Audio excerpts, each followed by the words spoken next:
Bab 55. Tikus tak tahu malu. Siapa kamu? Melihat seorang pria dengan topeng dan topeng tiba-tiba mendobrak pintu, Juan Morgan buru-buru mengembalikan setengah pakaiannya karena malu.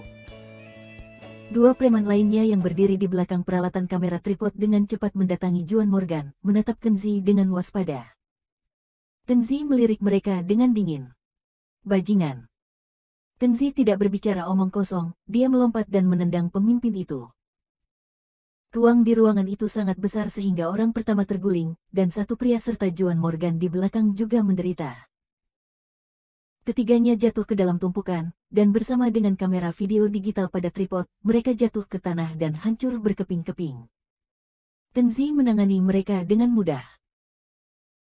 Setelah menjatuhkan kedua penjahat itu, dia lalu melangkah maju, melihat selangkangan Juan Morgan, dan tiba-tiba menginjaknya. Terdengar lolongan panjang dan menyedihkan seperti membunuh babi. Juan Morgan menutupi selangkangannya dan tubuhnya bergetar hebat, matanya tiba-tiba berputar, dan dia pingsan seperti anjing mati. Mengikuti prosedur yang sama, Kenzi tidak menunjukkan belas kasihan kepada dua penjahat lainnya. Injak semua selangkangan mereka, biarkan bajingan ini menjadi Kasim di masa depan, dan tidak bisa lagi bermain dengan wanita. Pada saat ini, Kenzi berbalik untuk melihat ke tempat tidur, dia mendengar suara kain sutra yang pecah. Pada saat ini, Yuna Sierra bahkan lebih tidak sadar. Dia terlihat sangat tidak nyaman dan mulai merobek roknya dengan sekuat tenaga. Kemeja di tubuhnya compang camping, dan rok seragam polisi di bawahnya telah dirobek olehnya, sekarang dia hanya memiliki celana ketat, memperlihatkan tubuh putih salju yang besar. Melihat bahwa dia ingin terus merobek sisa kain, Kenzi dengan cepat melangkah untuk menghentikannya. Namun, begitu dia menyentuh tubuh Kenzi, Yuna Sierra dengan putus asa memeluknya dengan linglung, mengerang tanpa sadar, dan terus menggosoknya, seolah dia ingin menggosok pria itu ke tubuhnya. Kenzi dapat merasakan bahwa sosok Yuna Sierra sangat bagus. Seharusnya karena olahraga teratur, tubuhnya kencang, montok dan elastis. Dia dipeluk erat seperti gurita, dan darah Kenzi mendidih, hampir kehabisan napas. Untungnya, konsentrasi Kenzi tidak buruk. Di bawah obsesi yang begitu mempesona, dia dengan cepat menjaga pikirannya dan menekan perut Yuna dengan kekuatan telapak tangannya. Jejak energi yang dingin perlahan dipaksakan ke perut bagian bawah Yuna Sierra. Yuna Sierra merasa sangat nyaman, dia mau tidak mau mengaitkan leher Kenzi, menutup matanya dan mengeluarkan erangan panjang yang menjijikkan. Akhirnya, dia tampak lega, dan jatuh lemas di tempat tidur. Kenzi dipeluk di lehernya sepanjang waktu, dan itu menyiksa kelelakiannya sampai mati. Dia tidak berani gegabah, dan terus memaksakan energinya, sampai kekuatan obat perangsang di tubuh Yuna Sierra habis, dan kemudian dia melepaskan tubuh Yuna Sierra. Dengan napas panjang, Kenzi melepas topengnya dan menyeka keringat dari dahinya dengan punggung tangannya. Pada saat ini, Yuna Sierra terbangun dengan linglung, ketika dia mendapati dirinya berbaring di tempat tidur tanpa pakaian, dan ada seorang pria yang menyeka keringat di depannya, dia tidak bisa menahan diri untuk tidak terkejut. Sepertinya pria itu. Yuna Sierra sedang tidak stabil, napasnya tidak lancar, dan tiba-tiba dia pingsan sepenuhnya. Kenzi mendengar gerakan di sampingnya, berbalik untuk melihat, tetapi tidak menemukan sesuatu yang aneh. "Nona polisi, cara tidurmu terlalu tidak sedap dipandang." Kenzi tertawa, menarik selimut dan menutupi tubuh Yuna Sierra. Kenzi bangkit dan dengan santai melihat ke kamar tempat dia berada. Ini seharusnya kediaman Yuna Sierra. Ada foto Yuna Sierra di dinding, beberapa foto dari masa militernya sebelumnya, dan beberapa foto yang diambil saat dia dianugerahi medali di kantor polisi. Kenzi melihatnya dengan santai dan tidak tinggal. Dia melemparkan semua pecahan kamera dan tripod ke tanah dari balkon, dan kemudian menyeret ketiga pria pingsan itu keluar dari pintu dan pergi dari sini. Kunci BMW ditemukan di tubuh Juan Morgan.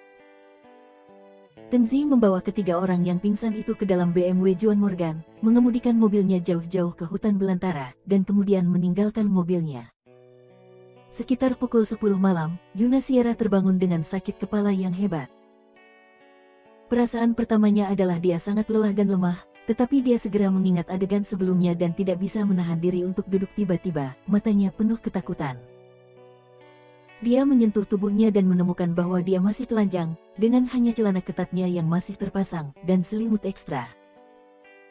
Melihat sekeliling, kemeja seragam polisi dan rok seragam polisi di tubuhnya semuanya robek, dan bersama dengan stokingnya yang robek, mereka dilemparkan ke lantai dengan sembarangan. Tubuh Yunasiara bergetar perlahan, dan air mata seukuran kacang perlahan mengalir keluar. Binatang unggas, binatang burung. Kenzi, aku harus membunuhmu. Yunasiara adalah seorang polisi kriminal yang telah memecahkan kasus kekerasan seksual. Dia mengerti situasi ini dan telah menyimpulkan 100% bahwa dia dipermalukan oleh pria itu.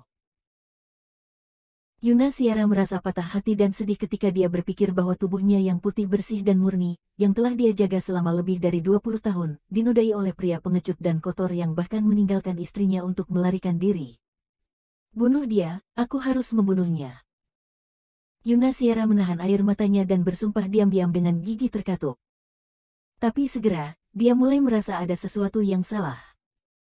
Tidak ada ketidaknyamanan di tubuh, tampaknya semuanya normal, dan tidak ada kekerasan fisik yang dideritanya. Yunasiara dengan hati-hati mengamatinya sebentar, dan kemudian mengulurkan tangannya untuk memeriksa dengan cermat, untuk memastikan tidak ada yang salah, lalu tahu bahwa dia benar-benar tidak ternodai oleh pria itu.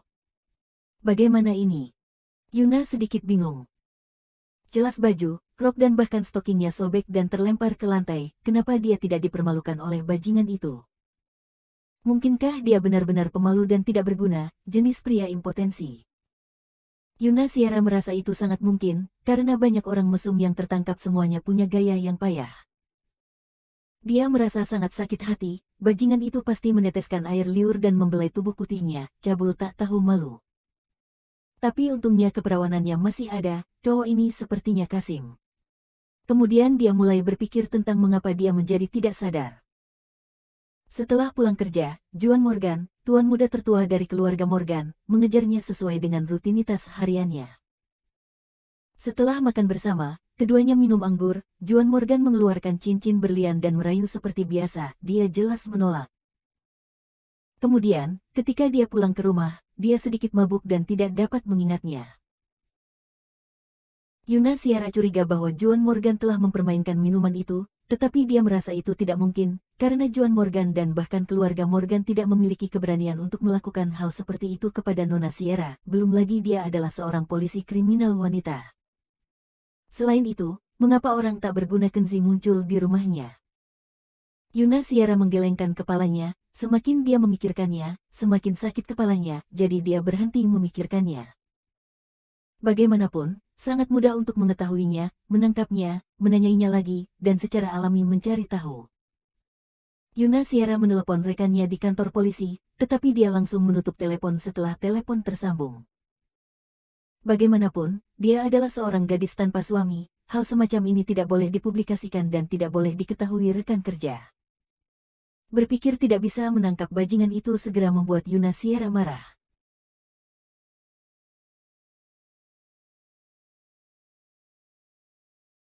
Bab 56. Di pagi hari, Kenzi sedang membaca laporan di departemen penjualan ketika tiba-tiba ada suara keras di luar. Dengan keras, seorang karyawan laki-laki berteriak dan jatuh ke tanah, tampaknya ditendang di pintu. Awang, apa yang terjadi? Beberapa karyawan dari departemen penjualan bergegas dan membantu Awang bangkit dari tanah. Awang mengerang sedih sambil memegangi perutnya, jelas telah dipukuli, dan ada memar di wajahnya. Awang adalah karyawan tim penagihan, dia baru saja pergi ke perusahaan lain untuk mengambil tagihan, tetapi dalam waktu kurang dari setengah jam, dia ditendang kembali dengan cara ini. Terdengar ledakan tawa liar, dan kemudian seorang pria muda masuk di luar pintu, dengan setelan mewah, dengan wajah bangga, diikuti oleh dua penjahat ganas. Semua orang seperti Luke Mendes, Lili Sibara, dan yang lainnya terkejut. Mata mereka melihat pada pria berpakaian mewah semuanya pemalu dan ketakutan. Halo, Tuan Siva, saya tidak menyangka Anda ada di sini. Plak. Sebelum Luke Mendes selesai berbicara, dia ditampar oleh pihak lain. Dengarkan aku brengsek. Seorang penjahat berdiri dan menunjuk ke kerumunan di kantor, berteriak. Jika ada pelecehan lain terhadap Tuan Siva dengan mengumpulkan tagihan, dia pasti akan menghancurkan perusahaanmu. Semua karyawan gemetar, dan tidak ada yang berani mengatakan sepatah kata pun. Dan kamu, Luke Mendes, jadilah lebih pintar. Pria berpakaian mewah bernama Tuan Siva berkata dengan dingin kepada Luke Mendes, yang terbaring di tanah. Sudah kubilang bahwa jika kamu ingin mengambil tagihan dariku, datang dengan membawa Nona Aurora. Ingat, jangan membuat kesalahan lagi. Bah. Presiden Siva meludahi wajah Luke Mendes, dan kemudian membawa kedua penjahat itu pergi dengan angkuh. Luke Mendes hanya bisa menelan amarahnya setelah diganggu untuk sementara waktu. Kenzi memandangnya seperti beruang dan benar-benar tidak bisa berkata-kata. Segera, semua orang membantu Luke Mendes berdiri. Manajer Mendes, George Siva sangat mendominasi, apakah kamu ingin memanggil polisi? Lili Sibara berkata dengan cepat. Panggil polisi. Jangan bercanda. Keluarganya pada dasarnya adalah seorang pejabat. Jika ada sesuatu terjadi dengan dia, perusahaan kita akan dihancurkan terlebih dahulu. Tapi bagaimana dengan 2 juta utang? Kita tidak bisa terus menahannya, kan? Setelah mengatakan ini, beberapa karyawan menggelengkan kepala dan menghela nafas. Ketika Luke Mendes dipukuli, dia tidak senang pada awalnya, melihat semua orang peduli padanya, hanya Kenzi yang duduk di sana dan tidak bergerak, yang membuatnya semakin tidak senang. Huam, waktunya keluarkan napas pada bajingan. Kenzi, aku punya tugas untukmu, pergilah ke George Siva dan dapatkan kembali hutangnya. Luke Mendes berkata dengan arogan. Semua karyawan lainnya tetap tinggal. Nasib Awang sudah terlihat di sini, dan saat Kenzi pergi, jelas akan sulit baginya. Kenzi juga tidak bodoh, dia memandangnya dan berkata, saya tidak termasuk dalam tim penagih, mengapa saya harus pergi? Luke Mendes sedikit kesal setelah dibantah kembali. Tapi dia tidak menyerah, dan mendengus dingin. Kamu bahkan bisa mengundang bintang besar, bukankah kamu punya banyak wajah? Bukankah masalah sepele mengumpulkan tagihan bagimu? Selain itu, karena kamu adalah suami Nona Aurora, Anda harus pergi. Kenzi berkata, apa maksudmu? Karena George Siva mengatakan, kecuali Nona Aurora pergi minum bersamanya, dia akan segera membayar tagihannya. Anda adalah suami Nona Aurora, apakah Anda tidak khawatir tentang Nona Aurora? Apakah Anda tidak sakit hati harus melihat Nona Aurora minum dengan pria lain untuk menagih tagihan? Apakah Anda justru senang? Apa yang dikatakan Luke Mendes itu benar. Aurora Bliss adalah CEO yang terkenal dan cantik di lingkaran bisnis. Banyak bos mencoba menaklukkannya, dan George Siva adalah salah satunya. Di mata George Siva, Aurora Bliss harus menjadi pelacurnya. Oke, berikan masalah utang ini kepadaku, dan aku akan mengambilnya kembali. Kenzi langsung setuju tanpa banyak berpikir. Karena pria bermarga Siva ini ingin istrinya minum bersamanya, Kenzi tidak keberatan membiarkannya menderita. Melihat Kenzi setuju, Luke Mendes sedikit terkejut. Awalnya, dia mengangkat masalah ini terutama untuk mempermalukan Kenzi. Selama Kenzi menolak untuk pergi, Luke Mendes akan memberitahu Aurora Bliss bahwa Kenzi brengsek dan tidak mau membelamu. Yang membuat Aurora Bliss meremehkan Kenzi bahkan lebih. Untuk memprovokasi hubungan dan menghancurkan perasaan, Luke Mendes berharap Aurora Bliss akan bercerai. Namun, Kenzi setuju, dan hasilnya tidak buruk, jadi tunggu dan lihat nasib buruknya. Kenzi, karena kamu telah mengambil alih tugas, kamu harus menyelesaikannya. Luke Mendes berkata, jika tidak, aku akan menghukummu sesuai dengan sistem. Kenzi berkata dengan nada menghina. Bukankah itu hanya mengumpulkan taguhan, apa susahnya? Anda tidak perlu membicarakannya, saya akan mendapatkan kembali hutang itu. Lili Sibara berkata dengan menghina. Ini seperti minum air matang, ada baiknya Anda tidak dihancurkan oleh George Siva, dan Anda ingin untuk mengumpulkan hutang, saya melihat Anda sedang bermimpi. Benar, orang ini mungkin ada lubang di otaknya. Semua orang tidak akan bisa mendapatkan kembali hutang itu, tetapi dia berani sesumbar, saya pikir otaknya miring. Beberapa karyawan lain menyindir. Luke Mendes mencibir. Karena kamu sangat percaya diri, maka kita tunggu kabar baikmu. Cepat, kamu harus memperhatikan keselamatan, jangan sampai terluka. Sambil tertawa terbahak-bahak, Luke Mendes dan beberapa lainnya sepertinya melihat lelucon. Kenzi terlalu malas untuk keluar sama sekali, jadi dia menelepon Jai dan Blue dengan ponselnya, memeriksa latar belakang George Siva, memberinya pelajaran, dan membayar hutang. Huam, bodoh sekali bisa menagih tagihan melalui beberapa panggilan telepon. Melihat dia menelepon untuk mengambil tagihan, Luke Mendes, Lily Sibara dan beberapa karyawan wanita lainnya semua melemparkan pandangan jijik. Segera, seseorang memberitahu Aurora Bliss tentang ini. Aurora Bliss menjadi cemas ketika dia mendengar ini, dan segera memanggil Kenzi. Kenzi, apakah kamu punya otak? Apakah hutang George Siva begitu mudah dikumpulkan? Kenapa kamu berani mengambil tugas ini? Aurora Bliss sedikit marah, orang ini benar-benar salah. Luke Mendes jelas mengincarnya, tapi rencana sederhana itu tidak bisa dia lihat. Tidak masalah, itu hanya masalah kecil. Kenzi bersandar malas di kursi Aurora Bliss dan meminum kopinya. Kamu. Aurora Bliss dicekik amarah oleh orang ini. Orang ini, bukan karena dia tidak melihat rencana orang lain, tapi dia sengaja mencoba menunjukkan kekuatannya. Ngomong-ngomong, jangan khawatir tentang hutang ini, aku akan menemukan jalan. Aurora Bliss berkata dengan napas tercekik. Kamu tidak perlu memikirkan cara, aku sudah membuat panggilan telepon, dan George Siva akan mengirimkan hutang ke pintumu, kata Kenzi dengan santai. Bisakah kamu berhenti bicara besar? Apakah menurutmu George Siva adalah pria dan wanita yang baik yang bisa menghubunginya melalui panggilan telepon?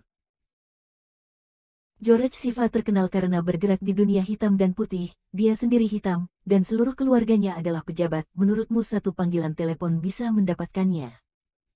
Kupikir kepalamu sudah ditendang oleh keledai.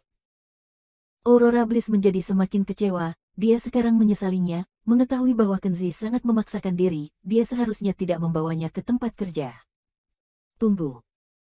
Aurora Bliss tiba-tiba memikirkan sebuah pertanyaan, dan dia berkata dengan cemas. Apa yang kamu katakan pada George Siva di telepon, kamu pasti tidak sopan padanya, kan? Kalau begitu perusahaan akan sial karena kamu. Kenzi memandangnya dan berkata tanpa daya. Sepertinya agak terlambat bagi Anda untuk mengatakan ini sekarang. Baru saja, saya kira saya telah sangat menyinggung perasaannya. Apa? Aurora Bliss sangat cemas sehingga dia hampir melompat. Orang ini sudah menyinggungnya, jika George Siva marah, konsekuensinya akan serius. Aurora Bliss sangat cemas sehingga dia menepuk dahinya lagi, dan dia kehilangan akal. Pada saat ini, sekretaris bergegas masuk dan berkata, Nona Aurora, laporan keamanan di pintu, George Siva ada di sini, dan dia telah membawa banyak orang. Ah. Aurora Bliss ketakutan, orang ini pasti mencari masalah.